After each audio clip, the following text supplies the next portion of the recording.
मंडळी जय महाराष्ट्र।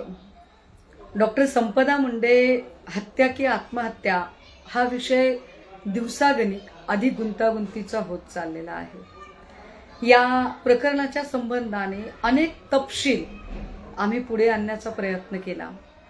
यातल्या तपासातले अनेक बारकावे, अनेक मुद्दे जे अनुत्तरित आहेत यावरही आम्ही प्रश्न विचारले। उदाहरणार्थ 4 पानी पत्र लिहिणारी मुलगी ही एक सुसाइडल नोट लिहू शकणार नाही का? जर तिने सुसाइडल नोट लिहिलेला आहे तर तिचा पेन कुठे आहे? जर तिला एवढा म्हणजे तिच्या संबंधाने ज्या गोष्टी उपस्थित केल्या जातात, तिच्या हस्ताक्षराच्या संबंधाने सुद्धा काही मुद्दे उपस्थित केलेले आहेत। बरं, या सगळ्या उपरांत जेव्हा आपण उच्च न्यायालयाची उच्चस्तरीय चौकशी समिती मागत आहोत, उच्चस्तरीय चौकशी समिती का बरं आणि SIT का नाही, तर हे जरा आपल्याला एकदा कळलं पाहिजे की आतापर्यंत अनेक प्रकरणात SIT नेमलेल्या आहेत, पण या ज्या नेमलेल्या SIT आहेत यांचा म्हणावा तसा काहीही परिणाम झालेला नाही। आपल्याकडे SIT हा शब्द जणू एक फार सारखा आता वापरला जातोय, कारण SIT नेमली जाते। SIT कोण नेमतं? तर राज्य सरकारच नेमतं। राज्य सरकारशी संबंधित व्यक्तींवर जर आमचे आक्षेप आहेत तर ते तपास यंत्रणा प्रभावित करणार नाहीत कशावरून, हा आमचा आक्षेप होता। पण तरी सुद्धा त्यांनी SIT नेमत आहेत वगैरे असं म्हणत भाजपच्या काही लोकांनी आभार मानायचे काल रतीब पाडला। मी काल एक पत्र माझ्या सोशल मीडियावर, ट्विटरला, फेसबुकला, इन्स्टाला पोस्ट केलेलं आहे। ते पत्र नीट वाचा। या पत्रात कुठेही SITचा उल्लेख नाही।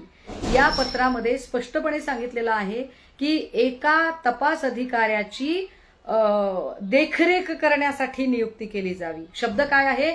एका तपास अधिकाऱ्याची देखरेख करण्यासाठी नियुक्ती केली जावी, आणि हे आक्षेपार्ह आहे। बरं, ज्या तपास अधिकाऱ्याची नियुक्ती त्यांनी म्हटलेलं आहे, मुळात त्या तपास अधिकाऱ्याबद्दल सुद्धा अनेक आक्षेप आहेत, आणि जो तपास अधिकारी म्हणून जी व्यक्ती नेमलेली आहे त्या व्यक्तीचं इयत्ता 10वी पर्यंतचं शिक्षण पुन्हा फलटणमध्येच झालेलं आहे। अनेक गोष्टी माझ्याकडे सांगण्यासारख्या आहेत।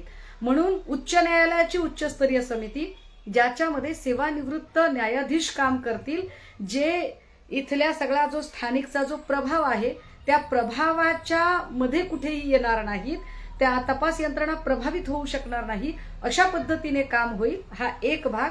दुसरं असं की चाकणकर असतील किंवा काय ते जयकुमार गोरे असतील, ही लोक ज्या पद्धतीने एक गलिच्छपणाचं राजकारण करत आहेत, तर या सगळ्या लोकांना सुद्धा चाप बसणं गरजेचं आहे।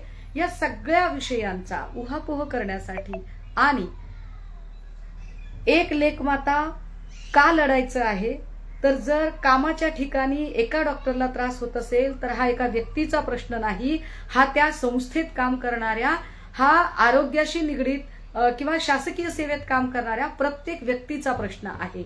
आणि म्हणून याच्यावर आवाज उठवण्यासाठी म्हणून उद्या सकाळी 10:30 वाजता फलटण पोलीस स्टेशनला जाऊन त्यांनी तपास नीट करावा। आमच्यासाठी SITच्या कक्षेत सगळ्या ज्यांच्यावर आरोप आहेत, आक्षेप आहेत, त्यांना आणलं जावं, याच्यासाठी म्हणून उद्या तिकडे जायचं ठरवलेलं आहे। आता या सगळ्या संबंधाने मी आपल्याला दोन्ही हात तिसरं मस्तक जोडून विनंती करते, जात, धर्म, पक्षीय राजकारण याच्या पलीकडे जाऊन हे आवाहन करत आहे। कारण हा जर पक्षीय राजकारणाचा विषय असता तर मग आम्ही आमच्या पक्षाच्या सगळ्या पदाधिकारी आणि सगळ्या कार्यकारिणींना बोलून आम्ही एक पक्षाची सभा लावली असती, पण हा पक्षीय राजकारणाचा विषय नाही। हा विषय एका व्यक्तीचा आणि प्रशासकीय सेवेत काम करणारे प्रत्येकाशी निगडीत आहे, त्यामुळे प्रत्येकाचा सहभाग महत्वाचा आहे। अर्थात तुम्ही आलात तर तुमच्यासह, तुम्ही नाही आलात तर तुमच्याशिवाय लढणं अपरिहार्य आहे। असं व्हायला नको की एखादी बाई लढते, एखाद्या बाईचा जीव जातो, एखाद्या बाईवर मेल्यानंतरही लांछन लावलं जातं आणि तिच्यासाठी आवाज उठवायला कुणीही पुढे येत नाही। हे जर चित्र निर्माण झालं तर कुठलीच बाई लढण्यासाठी, कुठलीच बाई नोकरी करण्यासाठी, कुठलीच बाई घराच्या 4 भिंती ओलांडून बाहेर जायची हिंमत करणार नाही। त्यामुळे बाई म्हणून बाईपणाच्या संवेदना समजून घेत मी उद्या फलटणला जायचं ठरवलंय। तुम्ही सोबत आलात तर आनंद आहे, स्वागत आहे। तुमचा जात काय, धर्म काय, पक्ष काय याच्याशी मला काही घेणं देणं नाही. तुम्हाला जर अन्यायाविरुद्धची चीड असेल तर तुम्ही यावं, एवढंच मी सांगू शकते. आणि हो, तुम्ही नाही आलात तरी सुद्धा मी लढायचं ठरवलेलं आहे आणि मी लढणार आहे आणि मी शेवटपर्यंत लढणार आहे. राहिला प्रश्न दादा, काका, ताई, मामा, भाचे, जे फलटणमधनं फोन करणारे लोक, ज्यांना असं वाटतंय की काही फोन केल्यानंतर माझ्यावर परिणाम होईल, माझी मानसिकता बिघडेल किंवा मी एखादा कॉल रेकॉर्ड करून व्हायरल करेल, तर काळजी करू नका, मी असं काहीही करणार नाही.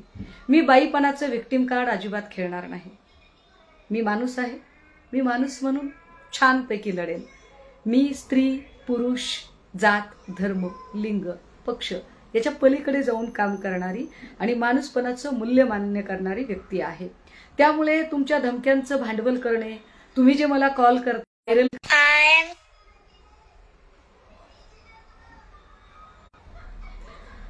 त्यामुळे आपल्या सगळ्यांकडून अपेक्षा आहे की उद्या आपण या लढ्यामध्ये सामील व्हाल. या लढ्यामध्ये उद्या अनेक संघटना येत आहेत. मी त्या सगळ्या संघटनांचं पण मनपूर्वक आभार की या सगळ्या संघटनांनी कुठलेही आडेवेडे न घेता एका बहिणीला न्याय द्यायचा आहे म्हणून सोबत यायचं ठरवलं. त्या सगळ्या संघटना, अनेक वकिलांनी यायचं ठरवलं, त्या सगळ्या वकिलांचे, अनेक डॉक्टर्सनी यायचं ठरवलं, त्या सगळ्या डॉक्टर्सचे, आपल्या सगळ्यांचे मी आभारी आहे की उद्या आपण सगळेजण 10:30 वाजता भेटत आहोत. बोलत राहूया, भेटत राहूया आणि लढत राहूया. लढणं अपरिहार्य आहे, लढावंच लागेल. नाही लढलात तर चिरडून मारले जाल, एवढंच सांगू शकते. जय महाराष्ट्र.